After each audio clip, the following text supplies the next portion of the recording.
সেটা না হতে পারো। এবং এই গল্পে এই ওয়ার্ডগুলি মা মেয়েকে খানকি ডাকছে, এটা মানে বারবার আসছে। নাউযুবিল্লাহ, নাউযুবিল্লাহ। আমি জানি না এই গল্পটা আমাদের সাহিত্য বা ইংলিশের ক্লাস নাইনের বইয়ে থাকার কতটা প্রয়োজন। আপনারা এই যে ভাইয়া বলছিল যে আমাদের ইসলামিক আমরা আন্দোলন করেছি ইসলামের জন্য, এবং উনি বলছিল যাতে ইসলামিক ভ্যালুজ রাখে, আমাদের সংস্কৃতি যাতে ইসলাম এর যে মূল্যবোধটা সেটা আসে। আমাদের নবী করিম সাল্লাল্লাহু আলাইহি ওয়াসাল্লাম কি এই ধরনের ওয়ার্ড ব্যবহার করা কোনো গল্প বা এই শিক্ষার মধ্যে দিয়েছিল? কোরআনে কি এই ধরনের ওয়ার্ড আছে? তাহলে আমাদের এই ওয়ার্ডের এই গল্পের, এবং আমি লেখক যিনি লিখেছে গল্পটা তার ব্যাপারে খুঁজলাম, সে হচ্ছে একজন নারীবাদী। তো যার কারণে আরেক জায়গায় মা তার মেয়েকে বলছে এই একই গল্পে যে এই ওষুধটা এইভাবে বানাতে হবে যেখানে তোমার বাচ্চা সৃষ্টি হওয়ার আগে বাচ্চাকে তোমরা ফেলে দিতে পারো। নাউযুবিল্লাহ। এই গল্প তারা হচ্ছে 2025-এ এসেছে। এই জন্য আবু সাইদ শহীদ হয়েছিল নাকি? এই জন্য তাহলে ইন দ্যাট কেস আমাদের তো আমরা কি চেষ্টা করেছি প্রত্যেকটা কমিটির মধ্যে একজন আলেম রাখার জন্য?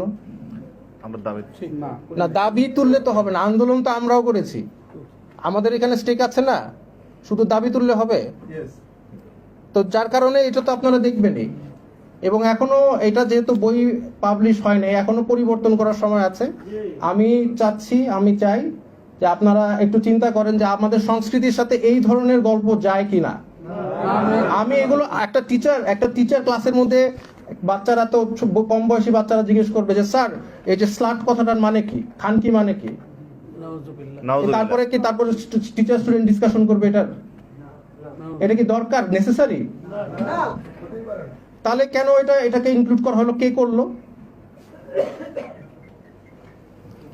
তো যার কারণে কালচার, আসলে আমাদের কালচারটা কি? আমাদের যে এই আন্দোলনে সব মতদর্শের মানুষ আন্দোলন করেছে, কিন্তু মেজরিটি মারা গিয়েছে, শহীদ হয়েছে।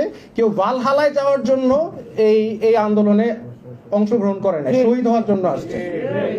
আর তাদের চিন্তাধারা ছিল ইসলামিক, কিন্তু এই ইসলাম কথাটা যে আন্দোলনের সাথে জড়িত সেটা মানুষ আস্তে আস্তে কিছু মানুষ চাচ্ছে যে এটা চলে যায়। আমি আন্দোলনে ছিলাম, নেতৃত্ব দিয়েছি, আমি ইসলামের জন্য করেছি, আমি ভালহালায় যাওয়ার জন্য করি নাই। তো যার কারণে আমি বলতে চাই যে আমাদের যে ইসলামিক মূল্যবোধ আছে, যে এখন বলছে স্পিরিট অফ অগস্ট মুভমেন্ট, এটা হচ্ছে মুক্তিযোদ্ধা চেতনা টাইপের। এই স্পিরিট অফ অগস্ট মুভমেন্টটা কি আসলে? আমার জন্য তো স্পিরিট একটাই, সেটা হচ্ছে ইসলাম।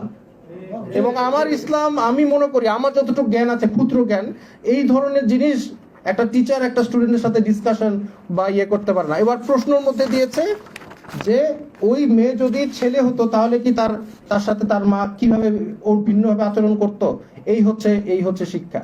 তাহলে আন্দোলন করে আমরা দেশ স্বাধীন করলাম কিসের জন্য? ওয়াই?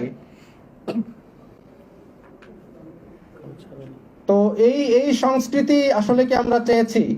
এটা আপনারা একটু চিন্তা করেন, ভাবেন, আর একটু এই জিনিসটা নিয়ে আপনারা একটু দেখেন যে আমরা আসলে এই ধরনের, এখনো তো সময় আছে, ছাপানো হয় নাই, যাতে আমরা আশা করি এই গল্পটা যাতে বইয়ে না থাকে।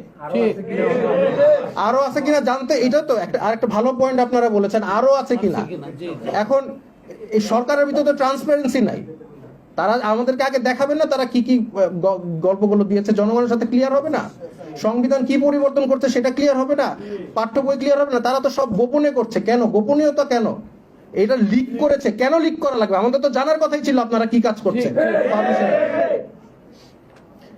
তো এইটাই বলে আমার বক্তব্য শেষ করেছি। আমি যখন এটা জানতে পারি আমি আসলে মানসিকভাবে একটু আহত হই যে এটার জন্য কি আমি জেল খেটেছি, মার খেয়েছি, নির্যাতন হয়েছি এই জন্য।